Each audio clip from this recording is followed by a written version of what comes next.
welcome to this week's weekly Noahide meeting. And this is Pesach Sherbo with Terry Hayes, co-host. Troy's here, and Michael Clark. Good to see you guys. Been a very interesting week this week. And all has to do with a guy named Rabbi Shimon Bar Yochai. Rabbi Shimon Bar Yochai was a student of Rabbi Akiva, who was killed by the Romans back in the first century. Then they went to kill him, and he ran away. His sons hid him in a cave on a mountain. He stayed in hiding 12 years inside the mountain. He didn't leave that cave once in 12 years. His sons would bring him food, and he lived inside. He never once set foot outside. Some people say he never lit a light in there. He was just in total darkness most of the time. He spent the time in prayer and study, and in the spiritual connection that he received with God in those 12 years, what came from it is a book called the Zohar. The Zohar is the basics of everything that has to do with Torah, and has to do with Kabbalah, and has to do with all these things. And he taught it to his, they started teaching it afterwards when he came out. He came out one time after 12 years, and there was an incident. As soon as he came out, that made him realize he has to go back in for another year at least before he comes out. And I can't remember the incident, unfortunately. But anyway, when he passed away, it was on the 33rd day of the counting of the Omer, the counting of the 40 days from Passover to Shavuot. And that 33rd day, he made a proclamation that I don't want anybody to be sad for me, because I'm going to be with my God and your God, and I'm happy about it. So I don't want anybody to mourn. I want everybody to party. Is exactly what he said, and I'm putting it in very simple terms. And that's happened now. Since that happened, I guess it was in the first century. So we're in the 21st century now. So that's 2,100 years ago. And where he's buried is a mountain that where I live. I just look across. It's the next mountain over from where I am, from Sfat. And it has become a place where people do a pilgrimage to there every year. They go to pray by his kever. When Shimon Bar Yochai passed away, a great light was unleashed to the world. A connection was made to the world of this light of knowledge of the Zohar. And we like, in Hebrew, the term translates mystical, and it is. It's spiritual. It's total spiritual. And it has a lot to do with all of mankind, not just with Jews. It has to do with all of mankind. It's a spiritual light that came open. And great men have been studying it for 20 centuries. And from there, we get these beautiful spiritual books written by a lot of men. And where did most of them get written? They got written here in Sfat, where I live. Why? Because wherever they were in the world, in Toledo, Spain, or in Egypt, or in Cairo, or across Europe, wherever they were, something brought them here to Sfat to do this spiritual writing and research. The Holy Ari, Rabbi Luchria, is buried here, and there's hundreds buried here that did this spiritual work. And there was no internet in those days, and there was no Facebook, and there was no nothing other than God calling people to this one particular spot on earth to do these research and writings and in-depth. I mean, it's really, people say, well, I want to learn Kabbalah, and I want to learn this, and I want to learn that. Well, it's just not that simple. We can want to learn a lot of things. I mean, I'd like to learn how to do brain surgery, but if I don't have the capabilities to do it, I can't do it. I want to be an astrophysicist and I don't have the capabilities, I can't do it. Two of the guys that unlocked a lot of things, believe it or not, is Rabbi Nachman from Uman and Harizal. But they unlocked them so quickly that both of them died in their early 30s. God said, whoa, this is all I want you to unleash right now. And he took them. You know, it's his prerogative when we go. Why would God take such holy people? Our sages tell us, because they got to the border of what human beings at that point in time, or even today, could understand in the relationship with God. Because it's a complicated thing, even though it's simple. One of the things that a lot of people do today, oh, by the way, they have a huge bonfire up there, and hundreds of thousands of people go up to Mount Meron on the 33rd of County of the Omer. And it's such a high experience. In other words, it makes you high. It carries you to places you've never been before. I'm working with a young fellow whose mother's Jewish, and her mother, and her mother, and her mother, and her mother, they're all Jewish. But when the great-grandparents got out of Europe just around World War I, they came to Canada. They couldn't get into the U.S. legally. The U.S. wouldn't let them in. And some of us guys weren't the straightest guys in the world. They were in a Jewish rum running gang that used to run across the border and run rum into New York. Finally, his great-grandparents, may have been his great-great-grandparents, they settled in New York. They managed to get citizenship, and they converted. They took all their Jewish stuff and just threw it away. And they did it not because they thought the conversion was good. They did it because they wanted their children and grandchildren and great-grandchildren and great-great-grandchildren to have a life and not be persecuted. You say, how can that be? Well, if you look at the history of the Jews, since we left Egypt, we've been persecuted. And sometimes in great numbers during the Spanish Inquisition, during the Crusades, during the pogroms in Russia, during World War II. So they said, enough of this, we want our family to survive. So when he was like 10 or 11 years old, he started asking questions to his mom about it.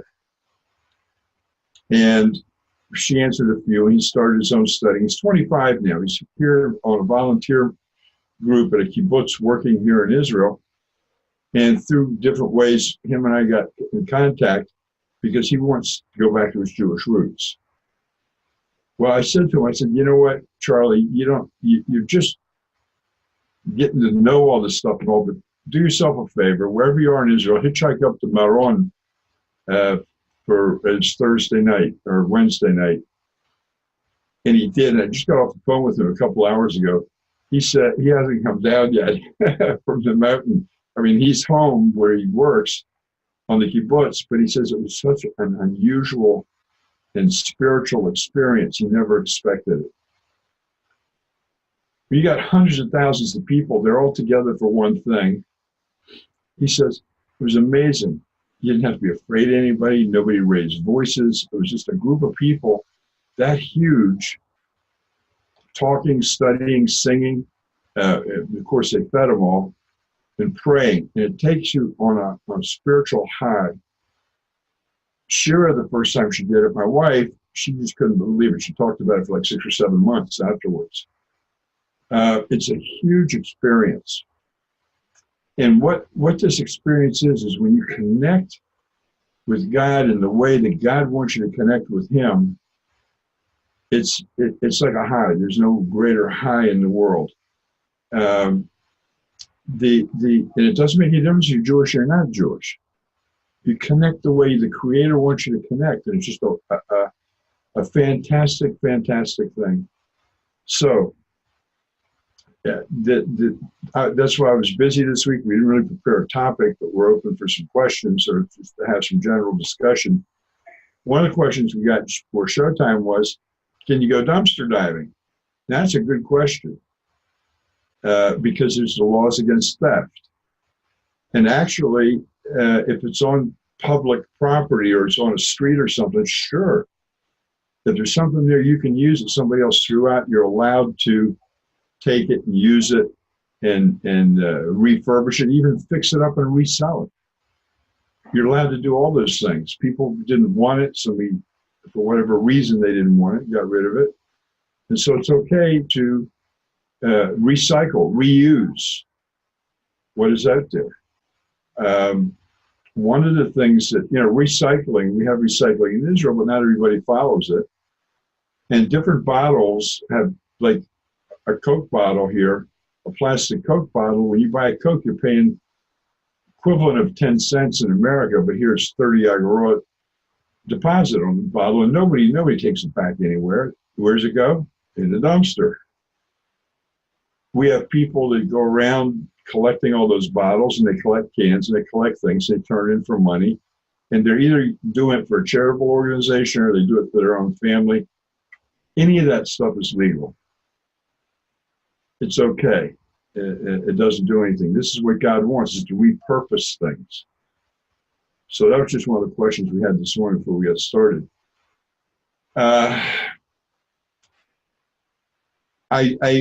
Again, I'm not sure. Oh, I didn't turn the chat on here. Somebody may have said something. I don't know. Nope. We discussed last week about maybe moving the time of this meeting because there's so many other teachings going on. So if anybody has any suggestions, we're thinking about having it on an evening, like about 8 or 9 o'clock in the evening, which we can do. And so maybe more people can come and visit the meeting and join us. Hey, would you like me to? I think we can do a poll in the group. I think there's a thing that sets up to do a poll. If not, I could write something up and ask people to make suggestions, and we'll see what happens. Yeah, that'd be a good idea. That'd be a good idea. And that way, everybody gets a chance to see it. See, one of the problems that people like to get into, they like to get into controversial stuff and debates and criticize and all that stuff. And that's what goes on in most of the other groups. And it's exciting. And it is. Truth is never sexy. Truth is just the truth. That's where beauty is, in the eye of the beholder. That's true, but people love excitement. They love excitement in their lives.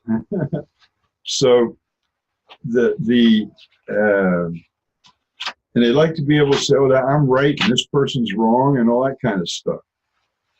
So it's a little tough since we're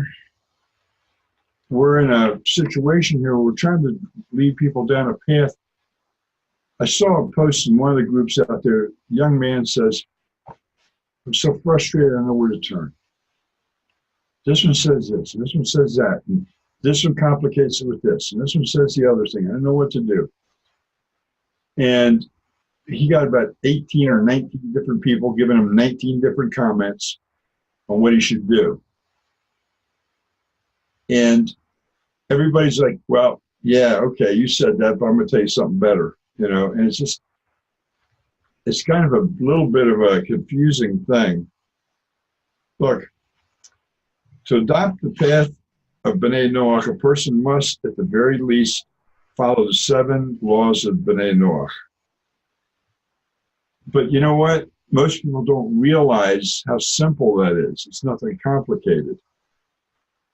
Like everything in Torah, the laws contain infinite wisdom, and following them marks only the onset of your spiritual path that can carry a non-Jew to find increasing depths of fulfillment in his or her relationship with God.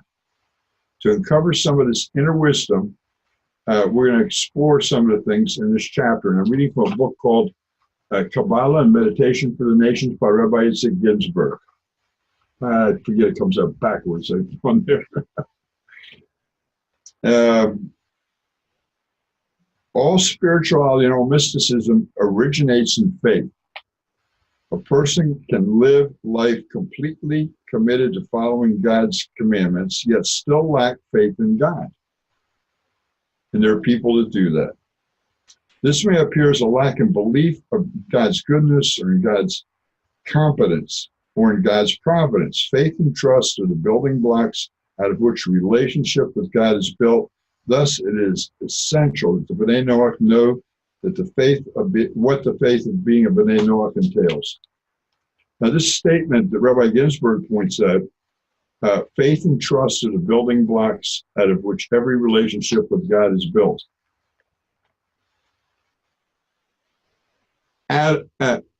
Abraham, his righteousness was credited to him. His faith in God was credited to him as righteousness. But what was his faith in God? He totally believed that God was going to take care of him because God said he was going to take care of him. He didn't second guess. He didn't question. He just did what God told him to do. Abraham, Isaac, and Jacob did it. Moses was an unbelievable guy with his trust in God. Okay, speak and water's going to come out of the rock. Go tell Pharaoh this, and I'm going to send the plague of this, or I'm going to do this, or I'm going to do the other thing. Total trust in God, and knowing that everything that happens, he has you in mind as personally, and he wants you to succeed.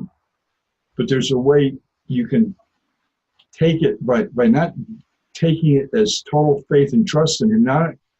Faith in God is not, do I believe God exists? Yes, I have faith he exists. It's not that. When people ask me, do I believe in God? I have a very standard answer, no. I know God. Because I know him, I trust him, and I have faith in him. And whatever occurs, well, go ahead. I think it would be really good on this note that you're at to teach us about knowing the Hebrew God, the God of Israel.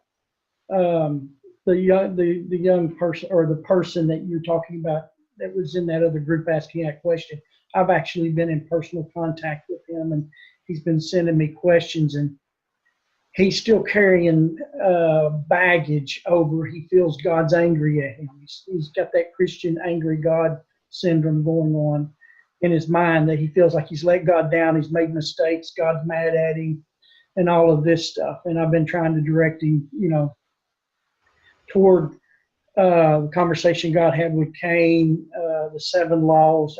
I told him he asked me, he says, well, I grew up keeping the Sabbath. I said, forget it. It's not a sin. And he did not know that it wasn't a sin for non-Jews not to do anything about the Sabbath. So I just told him to stop doing anything like that. But we need a real good teaching on knowing the God of Israel.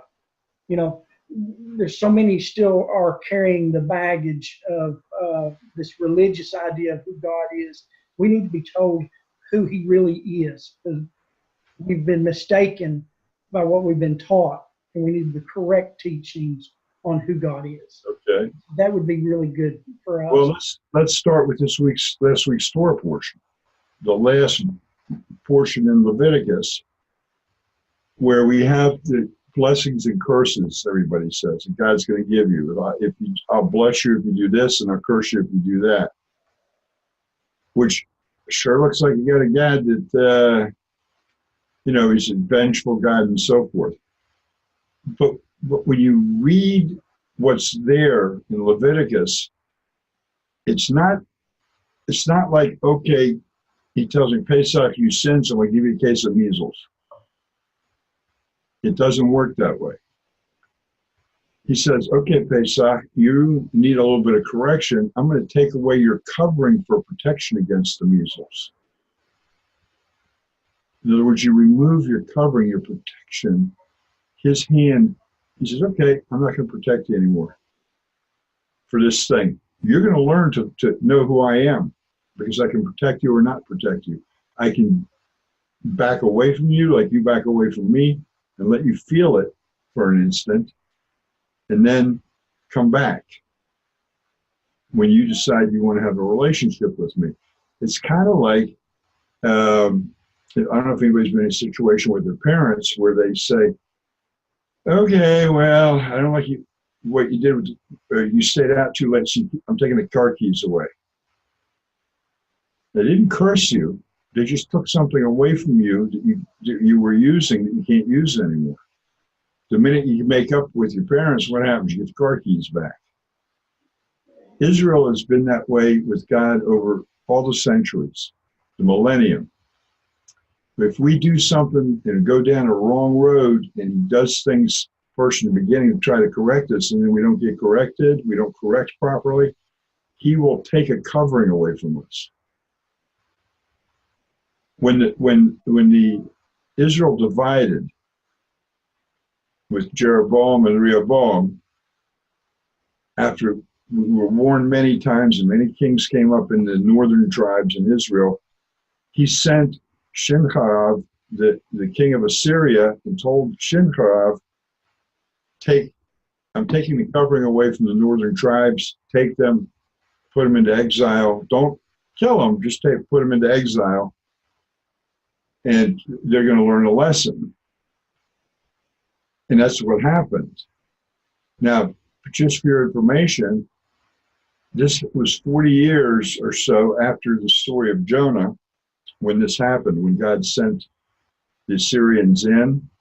And guess who?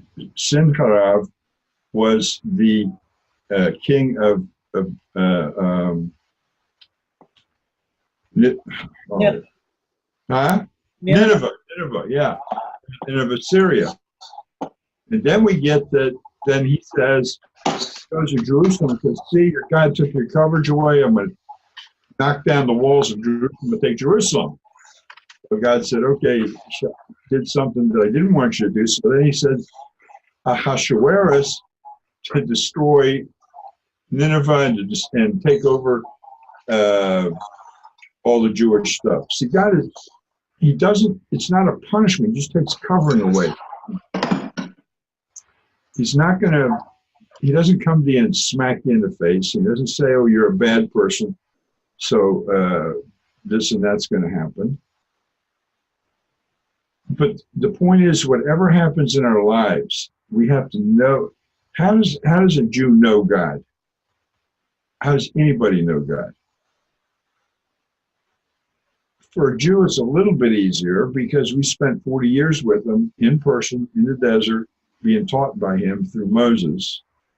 So we know he exists. There's no doubt in our mind.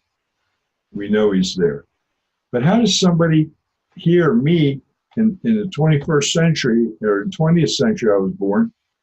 How do I know God that with a personal relationship?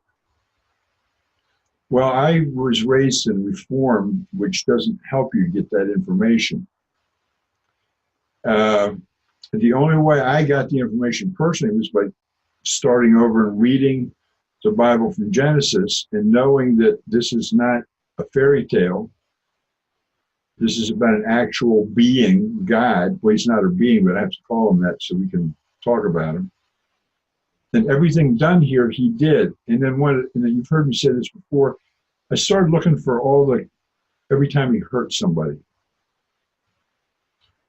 And when I got through creation, I said, wait a minute. He said, everything in creation is good. He blessed everything. And we even got a double blessing. I said, he didn't create anything. He didn't do anything bad. And then he tells Adam that, hey, it's not good for you not to have a wife. Okay, that's the first time he says anything about bad. So I had to start thinking, well, I have to think of God as good and everything he does is good. So what did I do to cause to happen? What did humanity do to cause to happen something that God didn't want to happen? So I went through my own personal experience, how I got to know him. It took me years and years and years to sort through it. But because he did something personally in my life when I prayed for it.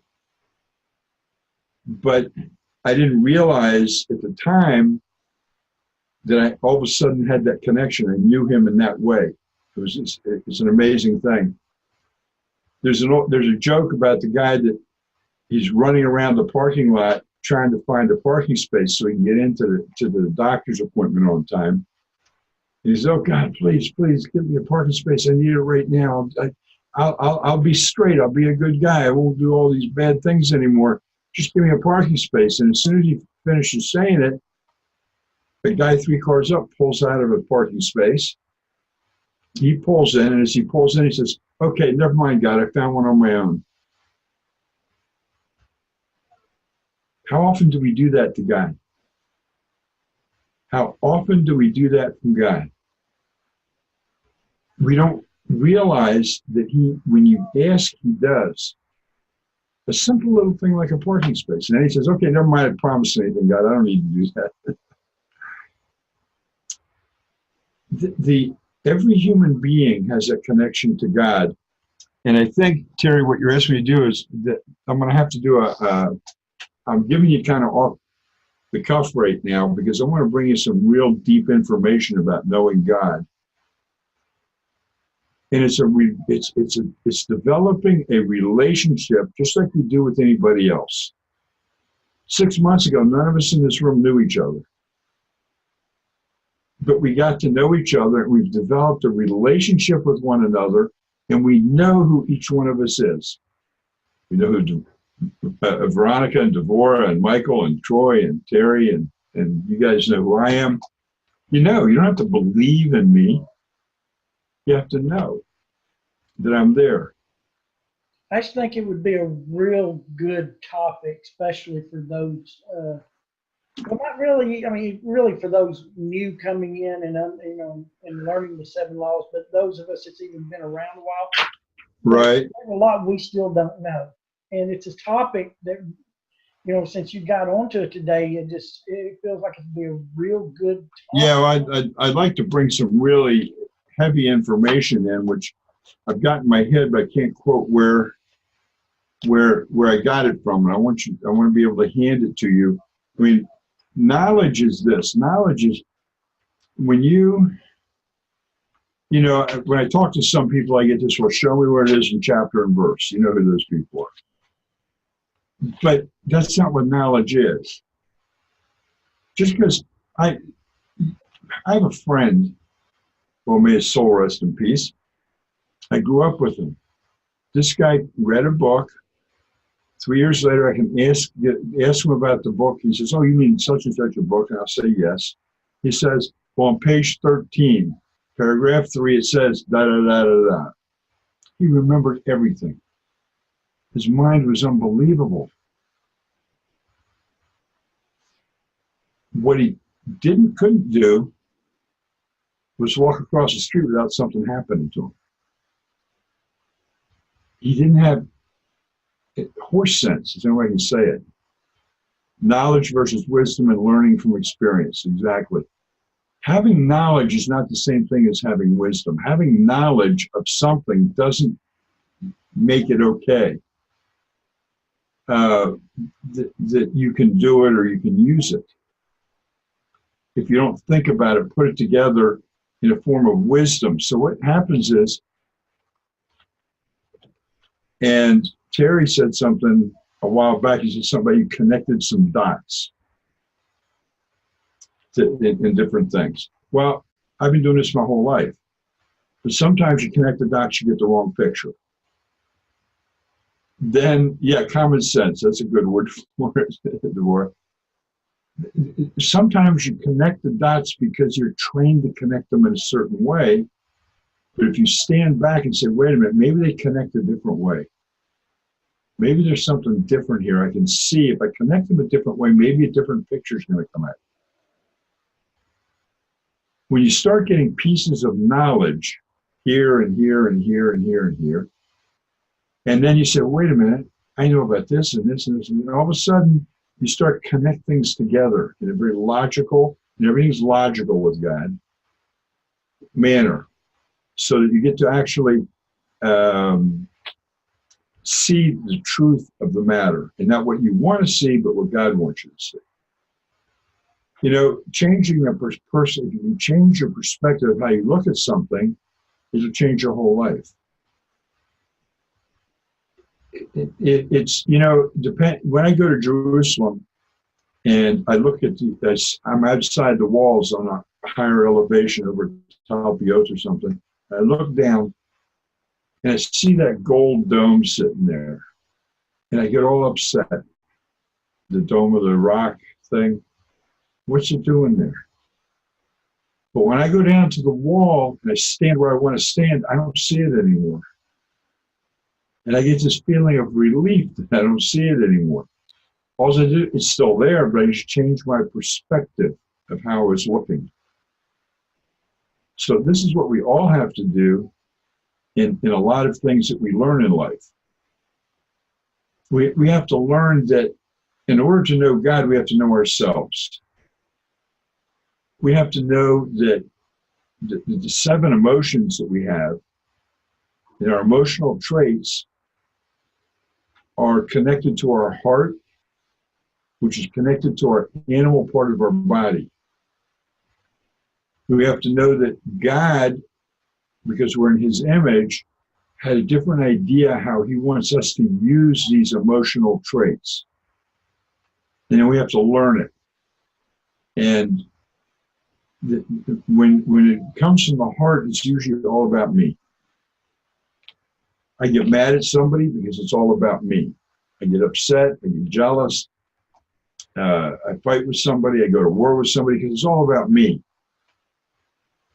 But God has these same traits. He gave them to us. It's part of us. So if I say, if I allow myself to say, wait a minute, maybe this is the way I'm supposed to look at what God has given me and how he created me. Let me try looking at it from the perspective of he made me and he made me to be like him. So what would happen in this way if I looked at it through his eyes instead of mine?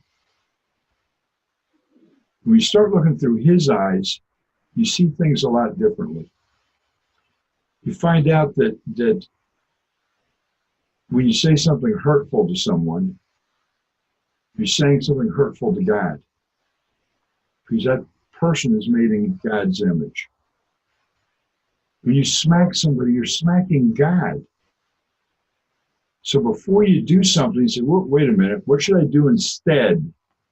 Oh, my animal wants to do this, but the God part of me wants to do this. You have to find that little switch in you to hook with the God part and realize that God part in you is the connection directly to God, because he's right there in you, waiting for you to recognize that. Once you recognize it, then you know God. You know how he wants you to do not maybe how he wants you to do. I was talking to a guy today and he says to me, I learned something. The guy that went up to Meron, he said, I learned something on this trip to Meron. He says, I started hitchhiking up there. And I got to Haifa, and there was just hundreds of kids hitchhiking up to Meron. Religious kids, non-religious, everybody going to Meron to pray. And he said, we stayed there for hours, and somebody would stop and pick up a group, and pick up another group, pick up another group. And he was in the last group there.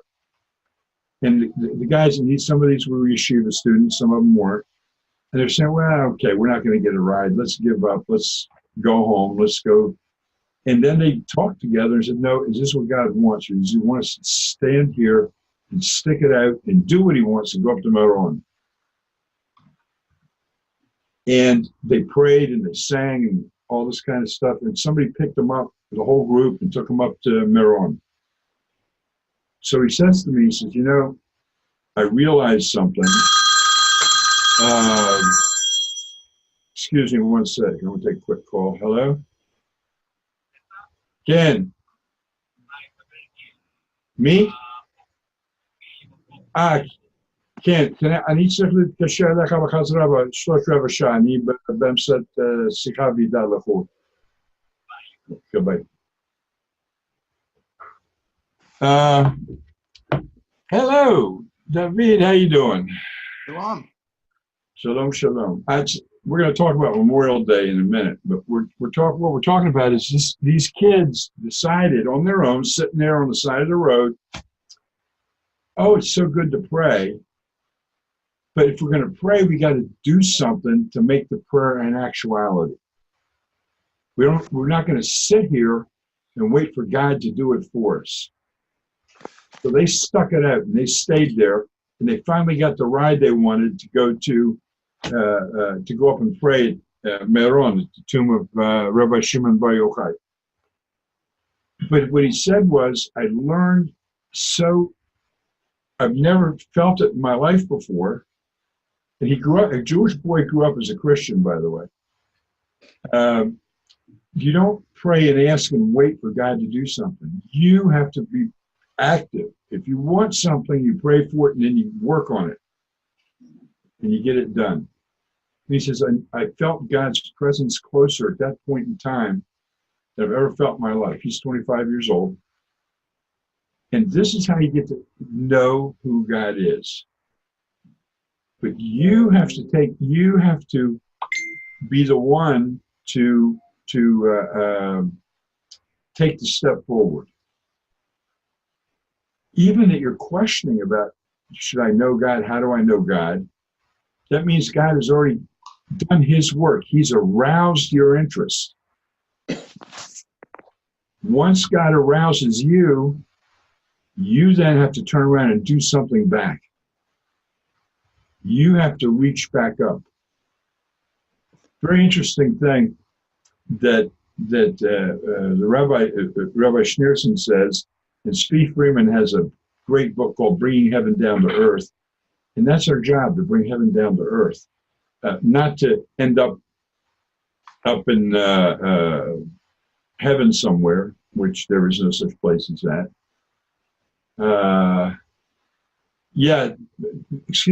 Divorce is like Nachshon. When Moses said God's going to split the sea and it didn't happen, and everybody's, what are we going to do? What are you going to do? And Nachshon gets in the water and walks out all the way up over his nose, and all of a sudden the sea splits. There has to be that step. You can know God, but if you don't have faith that he's going to take care of you, you lose.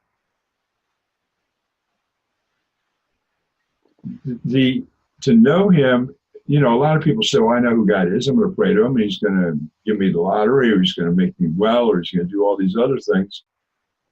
And you can't sit back and rock in your chair and wait for him to do something. You have to be proactive in everything you do with God. It's like, pardon? It's kind of like when I came to the point where I knew that, God was not wanting me to do the Jewish conversion. And I started looking into the Noahide laws, and I stood before him and said, yes, I can do this. And then I immediately started learning what I needed to do. And then some of the things I started learning, I started applying. So that's like I'd taken that step. And it's been like ever since. It's really hard to explain. It's a different perception of God that I had in the past, if that makes any sense. Sure, it makes a lot of sense. It's look, when you meet someone for the first time that you don't know at all, period. You know nothing about them, but all of a sudden, there you stand in front of me, so I know you exist. Then you start a relationship with the person. Either you decide to make a relationship or you decide not to. If you decide to build a relationship with that person, then as the relationship builds, you find out something very interesting. You then have faith in the person. You need something, you can call them. You know what you can call them for. You know what you can't call them for. We know we can call on God for anything. Right. I know my relationship,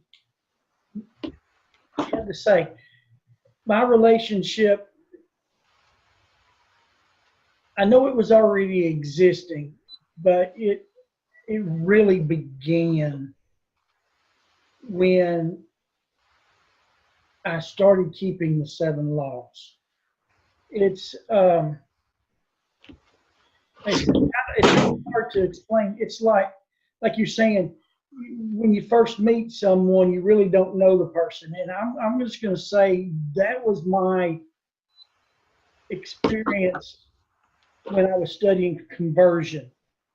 I was meeting God. I was learning about him, seeing who he was, but I didn't have that intimate, even though I was doing all these things, practicing all these things to be a Jew. I didn't really have a relationship with God like one-on-one until I started doing the 7 laws and started seeing his image in humanity and treating people as God would want me to treat. Then it was like I began to really know him.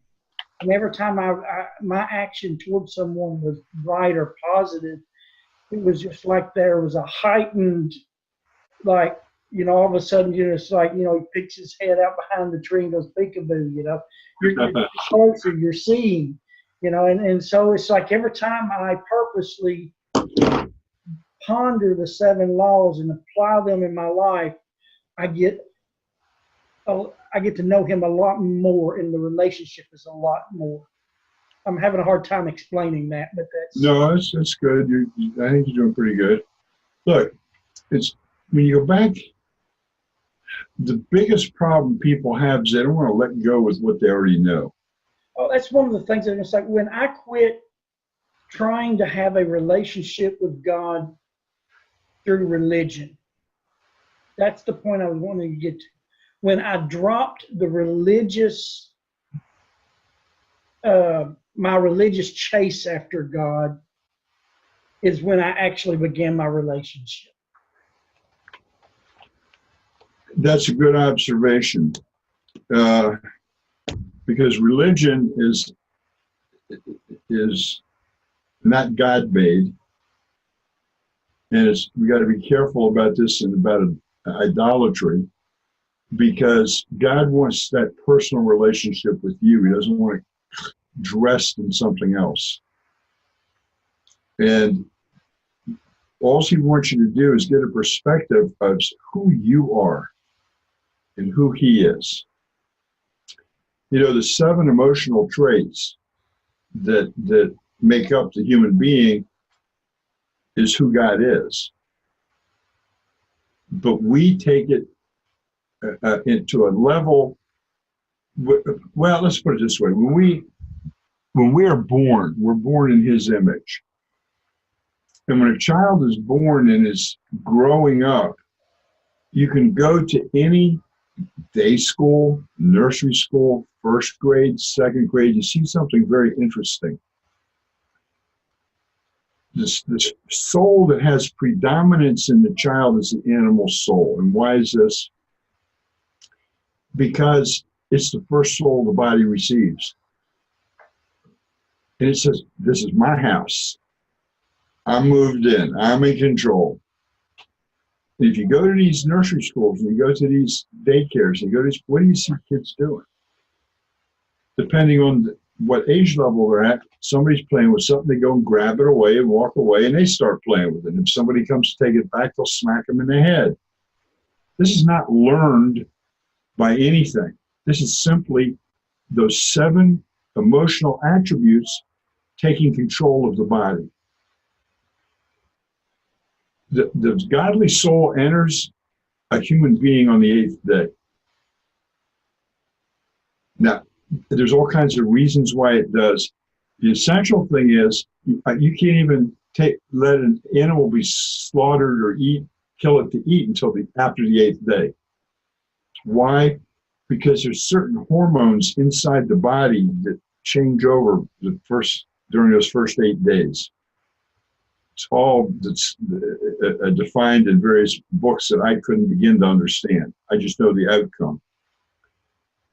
On the 8th day, when the godly soul enters everybody's body, it's coming in, and the animal soul says, what are you doing here? I'm the boss here. I'm the king. You go over and sit in the corner and shut up. That's why it takes years and years and years for the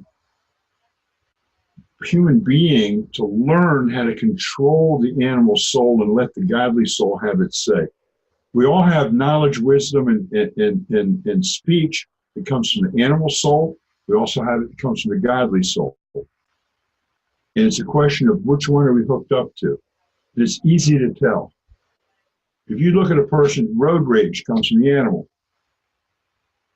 Anger at a spouse, anger at a child comes from the animal part. Telling people that they're no good, they're bad, comes from the animal part. One of the things that Hasidus teaches, and that's why I'm Chabad, is that no matter where a person is, even if they're gay, even if they're transgender, whatever they are, they can still turn around and reach out to God, and He will accept them back where they belong. Instead of saying all gays go to hell, or saying people are bad because they're transgender or whatever it is. I'm not supporting these groups.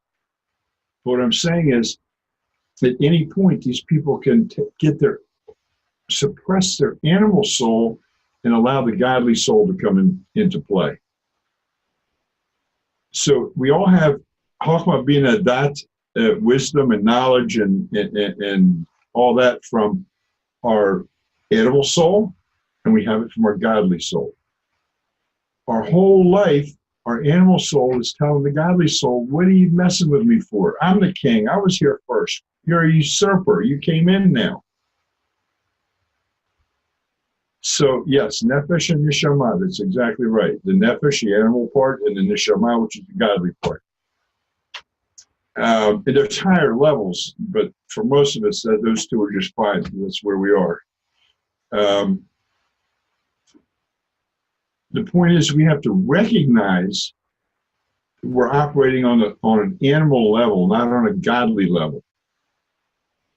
And it's really hard to look at somebody who gets angry at somebody else and they're screaming and yelling and, road rage, or you took my parking space, or I'm angry at you for this or that. And you look at them, I'm at a point in my life, I look at them and say, you're yelling at God. I'm saying in my head, what are you doing? You got to shut up. You got to stop. You got to look at it from a different perspective. You got to allow the God soul to start operating in you. The minute you allow that, what happens is you do it one time, you do it two times, you do it three times, and it starts to become, you're teaching the animal, you're going to control it. You don't want to break it. You don't want to tear it down. You don't want to beat it up. You just want to be able to take it under control. I probably told this story again, but I personally compare it to a wild horse. That wild horse will be friends with me when it wants to. It'll bite me when it wants to. It'll buck me off when it wants to. It'll do all kinds of weird things. Even get angry at me. But as soon as I swing up on the back of that wild horse, it starts bucking and bucking. It don't want, get off of me, get away from me. I don't want you around. And you fall off. You get up again, you fall off. You get up. If you continually work on it, what happens to that horse in the end? What happens to the animal soul? It decides, okay, I'm going to work with you. I'll work with you. I'll help you accomplish what you want to help. So what happens? The horse then becomes that vehicle, which if you got to go 100 miles, it'll take you the 100 miles and be happy. And you feed it and it'll be happy. And it'll help you pull a wagon and it'll be happy that it's serving you. And so this is what we have to do to that part of our body. We have to make it so it feels like it is a part of us. We don't beat it up. We don't starve it. We don't make ourselves feel bad because of it. We simply train it to do the right thing. So if somebody like this fellow you were talking about, it doesn't make any difference what he did and where he was and what he, how sinful he thinks everything is, or all the sinful things he does. He simply trains his animal body not to do that. He takes control with his godly soul, and God forgets the other stuff even happened. It was just a process of taming down the animal soul. There's nothing unforgivable. There's nothing that God won't say, okay, great, good job. You've trained that part of you not to be in control. I don't care what it is. And Cain's a good example. God is always willing for you to think about it. It's you, I've done this terrible thing. Oh my goodness, what have I done? I've done this terrible thing. I've hurt somebody, I've stolen, whatever it is I've done. God will never forgive me. Remember, there's the godly part of you and there's that animal part of you. It depends on which sphere you were operating in. So even a religious, I say religious, a pious person, a person that studies Torah. We have big debates about this right here in Sfat, in our studies. I learn Torah all day long, and I'm righteous. Well, they don't say they're righteous, but I know more than you, and da-da-da. And I said, yeah, okay, that's good. What did you do today for somebody? I studied Torah, so it kept somebody safe. What did you do? What did you do physically? This is the important thing. So a person, a criminal that's just used to doing all stealing and all that kind of stuff, if he just realizes, he says, well, God doesn't like me anyway. Look where I am. Look what I do. I'm just a criminal. All he has to do is decide that he's not going to let that animal part of him work anymore. He's going to switch over, and it may take 10 years for the transition to happen. It's okay. God isn't in a big rush. He just wants you to get it done. Nobody does anything unforgivable by God at all, period. Nobody is so far away from God that he isn't right there beside you, with you at all times. Because he's a part of you. I like that part. I believe it's Tehillim 139, where King David says, no matter where I go, there's your presence. There's that one part where he says, though I make my bed in the pit, you are there. Yeah. Look at what he's saying. He made his bed in the pit. He was the author of his situation. And even though he instigated maybe a wrong thing, God was there. Exactly. And look, you can walk with God, and all of a sudden you do something wrong. It's okay. It's not okay if you pre-think it and say, oh, I know God's going to forgive me, so I'm going to go ahead and do it anyway. That's not right. Most of the time we do something because that animal part of us pops through. Even the tamest horse can once in a while buck somebody. But as long as we have control the majority of time, I mean, look, even Moses, his animal side came through a few times with God. One time, oh, you don't want me. I'm no good. I'm a stutterer. I'm a this, I'm a that. Putting himself down. He told God. God got angry to a week. They're talking. God got angry with him finally about the whole thing. But it's an example to us. God will never say to you, no, forget it, I turn my back on you. You're gone. All you have to do is correct and realize you made a mistake and correct it. And it's done. You don't have to keep bringing it up. Do you know that in part of,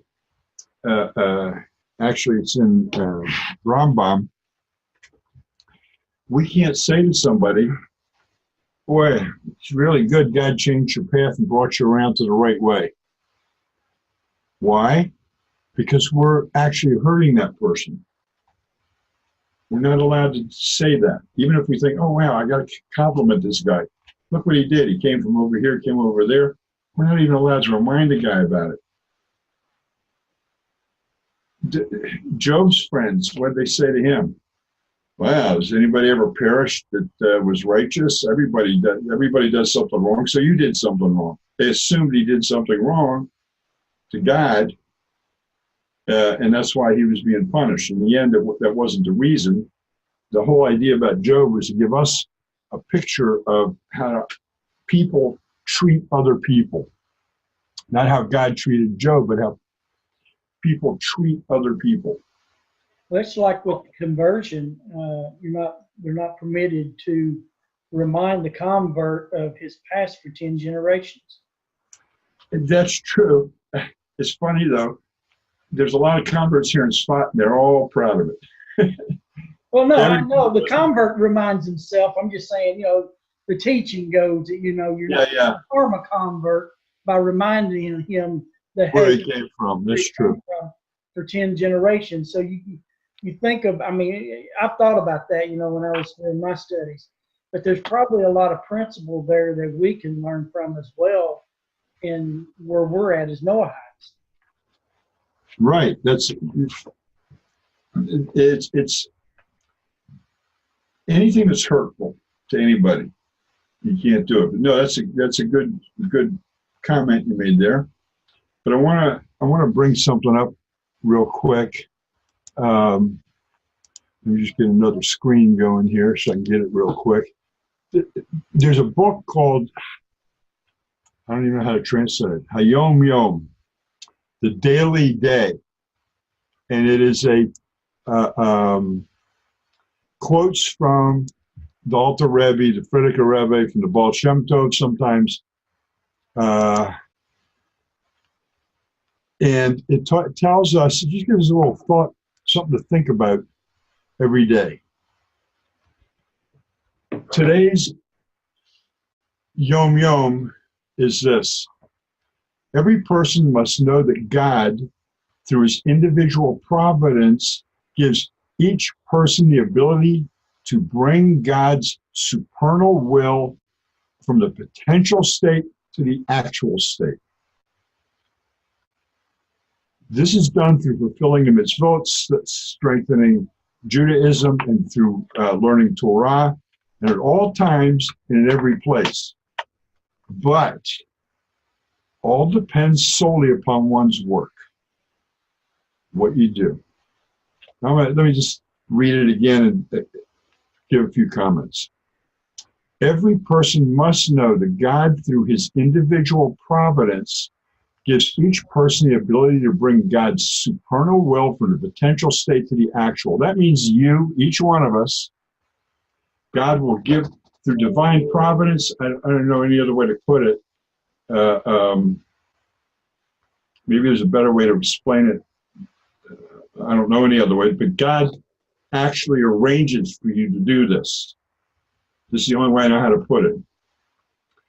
He gives you, me, everybody, the ability to work his supernal, his will, what he wants done, to take it from the potential state to the actual state. In other words, you all know about all these theories and God's will be done, everybody says, may God's will be done and all this. But sometimes we've got to get involved to make it get done. And he gives us the strength to do it. Anybody can do it. You don't have to be somebody special. So, yeah, that's good. It's like accidentally meeting someone you really need to meet. There's no coincidences. Everything's set up by God. Then it says, this is done through fulfilling the mitzvah and strengthening, and this is geared to the Jews, Judaism and our holy Torah at all times and every place. This is done through fulfilling the mitzvah and strengthening the 7 universal laws, and doing them, fulfilling them, and doing Torah. Why do I have to throw in this doing Torah? People have to realize these 7 universal laws, even though they're very logical, and mankind probably would have thought them up by themselves, but it doesn't do any good to say, I decided I'm going to do these things. The decision has to be, I am doing it because God, my creator, told Moses to tell me this is what he wants from me. This is what my creator wants from me. And all credit has to go to him. You have to take the animal part out of you and say, yes, I'm following orders. You have to make yourself subservient to God. And that's a hard thing to do for anybody to do. The ego is always getting in the way.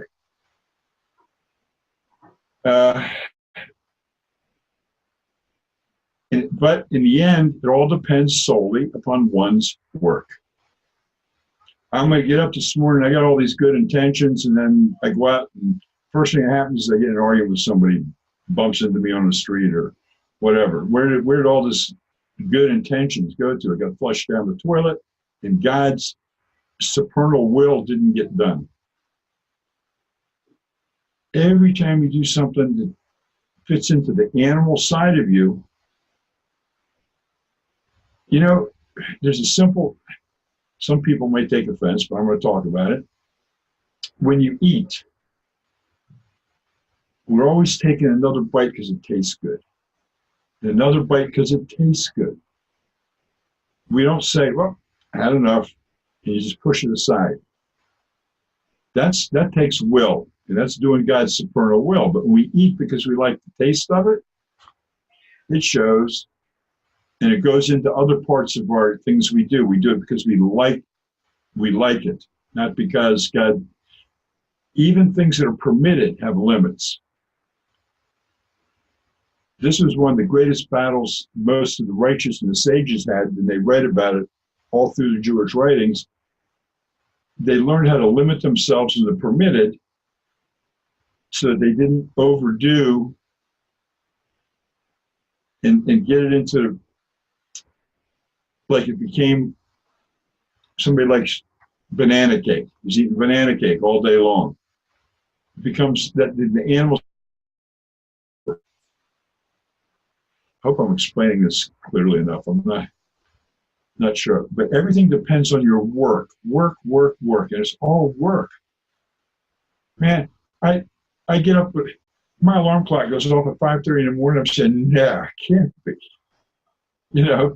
And I just want to hit that snooze button and go back to sleep. And sometimes I hit it, and at 10 to 6, it goes off again, and I say, I think I'll just go back under the covers. I just don't feel like getting out of bed today. I'm going to sleep some more. I'm tired. And I actually have to fight myself. So what am I fighting? The animal side says, you're tired. You had a hard day yesterday. You were up late last night. You haven't recovered yet. We'll rest for a while. That's when my work starts. Right getting out of bed in the morning. And I have to say to myself, okay, no, we're going to get out of bed. We're going to get up. We're going to go get dressed. We're going to do our morning prayers. We're going to go do shacharit, and then we're going to go do everything else we have to do for the day. And then my animal soul says, look, you do shacharit every single morning. What's the big deal? You're going to skip it one day. Well, that's the big deal. That's the animal side of me talking. And the God part says, no, you don't skip doing what God wants you to do every day because you don't want to do it or you think it's too hard. Now, I'm just using this as an own personal example of all this stuff. But we all go through it all the time. We know what we're supposed to do, but, you get the other side, he's saying, yeah, it's okay. You can do it later, do this, do another thing. That guy dropped $10 on the ground. Well, okay, I got it. And just throw it in your pocket instead of walking up to him and giving it back to him. It could be you needed $10 to buy something at the store that day and you didn't have it. So many times our animal part of us raises its head up. And it takes strength to do the work of God. But you know what? Every time you do that, you're telling God, yeah, I know who you are. I know you're in charge. I'm not in charge of myself. You're in charge. And I like it that way. At work, it happens to everybody almost every single day. I am sure you run into the people at work that lie to you. You see the guy or the gal put the stapler in their purse or in their pocket to take home, and the pens and the the printing paper and all that. Now, what am I supposed to do about it? Your God side knows you're not supposed to do it. Do you say anything to somebody, or do you don't say anything to somebody? You certainly don't go report it. unless it's some huge thing, it's like somebody takes money out of a safe. But if you, in a conversation later, if you can give an example of something that isn't directly pointing at them, but lets them know that maybe they shouldn't have done that, then it's a good thing to do.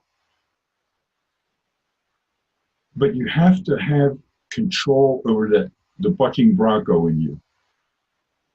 You have to get up on it, ride it, and if it bucks you off, you say, okay, well, guess what? You bucked me off this time, you're not going to do it next time. But you never mistreat yourself. You don't go on these 40-day fasts, and you don't tell yourself how bad you are. You don't get down on the floor and bang your head on the floor and say, oh, God, I repent, I repent, I repent. Or you don't roll around on the floor, and you don't throw snakes up in the air. You don't have to do any of that stuff. You simply have to realize that since you're created in his image, the other person is too, and God wants you to act like him, not like the animal part of you. You need the animal part of you, to survive. Without it, you wouldn't survive. Because it comes in and says, oh, you know what? I'm hungry. Let's eat. I have to go to the restroom. Wait a minute. You haven't had a shower in 2 days. I can smell it. Let's go take a shower. All that stuff. That's all the animal part of us. Or it tells us when we're in danger sometimes. It does other things too. But the point is, we have to be in charge of that and take control of it and realize that that's a part of us that we need. So we have to take care of it also. As much as we have to take care of our relationship with God, we have to take care of our animal soul too.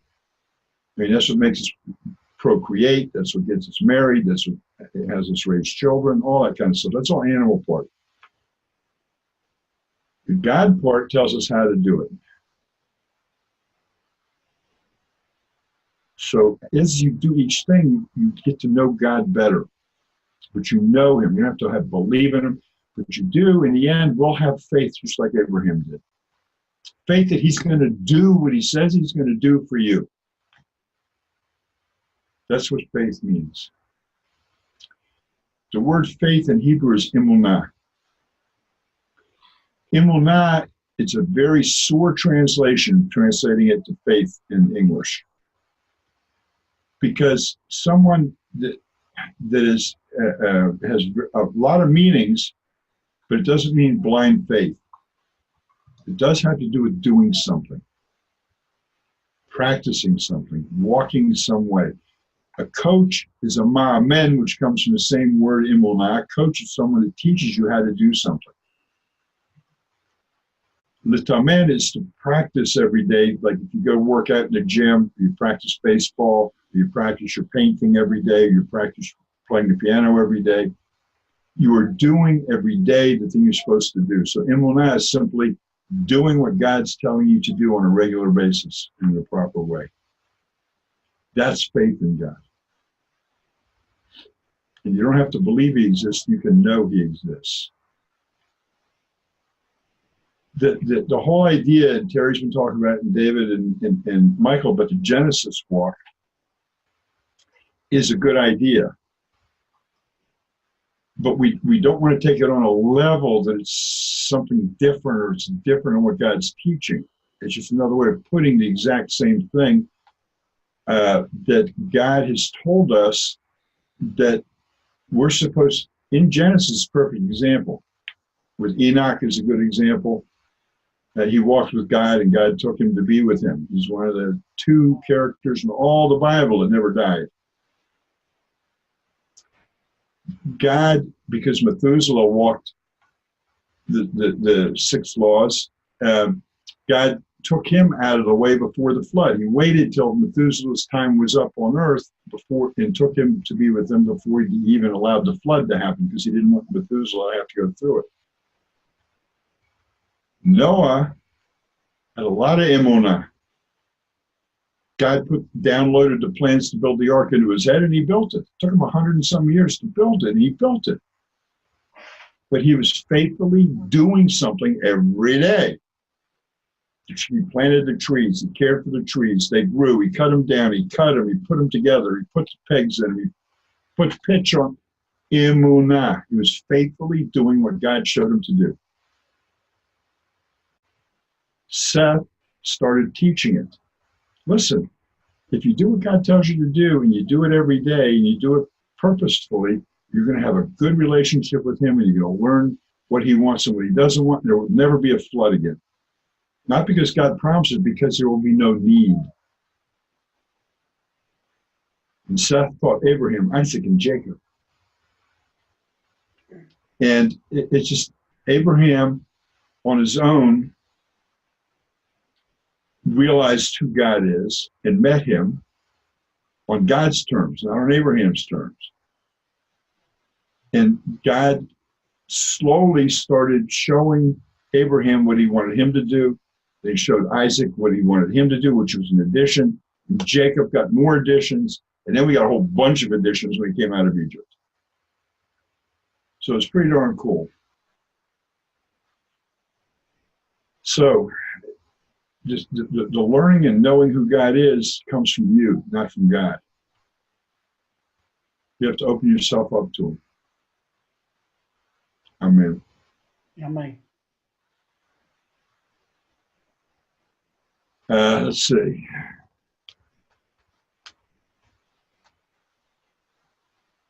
Yes, you may.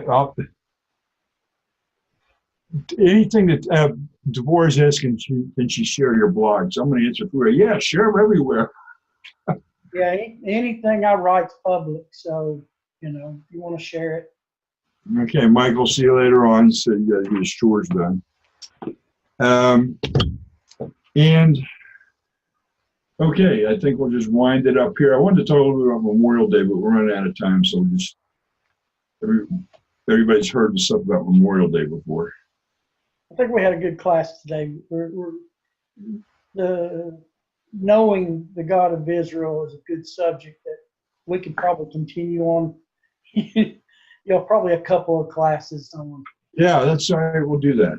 We'll do that. Anyway, this will be up quicker because now Terry has access to the YouTube, so it'll be up right away on the YouTube. I appreciate you guys meeting with us. And I'll be here next week. And yeah. I'll put together some kind of poll to let people be able to voice their opinions about doing the class through the week. Okay. I can do it on a